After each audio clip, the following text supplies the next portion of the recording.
Јалови колективни договори. Белите мантили ќе извисат за поголеми плати до крајот на годината. Плановите и очекувањата се срозија по последниот ребаланс на буџетот. Објаснувањата на министерот за здравство Арбен Таравари се дека буџетскиот дефицит ќе ги стопира новите колективни договори со кои се предвидува и пропишува растот на платите. Искрен да бидам, до крај на година тешко дека ќе имаме зголемување на плати, бидејќи имаме огромен буџетски дефицит. Меѓутоа, помина првото читање, сега второ читање на буџетот. Ја се надевам дека во здравството нема да има огромно скратување во буџетот, бидејќи мора да преживееме и да поминеме до ноември оваа година. Со синдикатите имав еден состанок, повторно ќе идем и ќе побарам од нив разбирање за идната година, евентуално да се договориме. Оваа година практично е невозможно да се донесе нов колективен договор.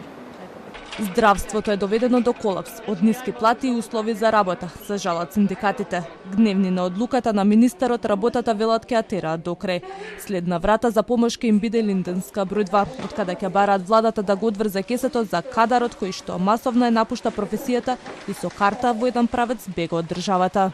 Ние имавме голема верба во министерот за здравство за покачување на платите. Само можам да насочам дека тоа е жално, бедно и срамно за здравствените вработените во здравствениот сектор, бидејќи се донесени до последното скаливо на живот.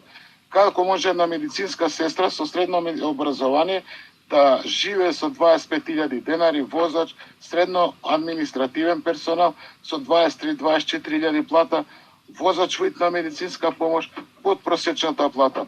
Исто докторите по општа медицина, здравствените соработници. Изминатиот период неколку пати преку протести здравствените работници го кренаа гласот и побараа зголемување на платите и нов колективен договор. Деценискиот проблем на белите мантили не успеа да го реши ниту еден надлежен министер, а тоа е причина плюс за која алармираа синдикатите дека медицинскиот кадар кој се произведува во земјата се почесто чарето го бара надвор во земјите од Европската унија.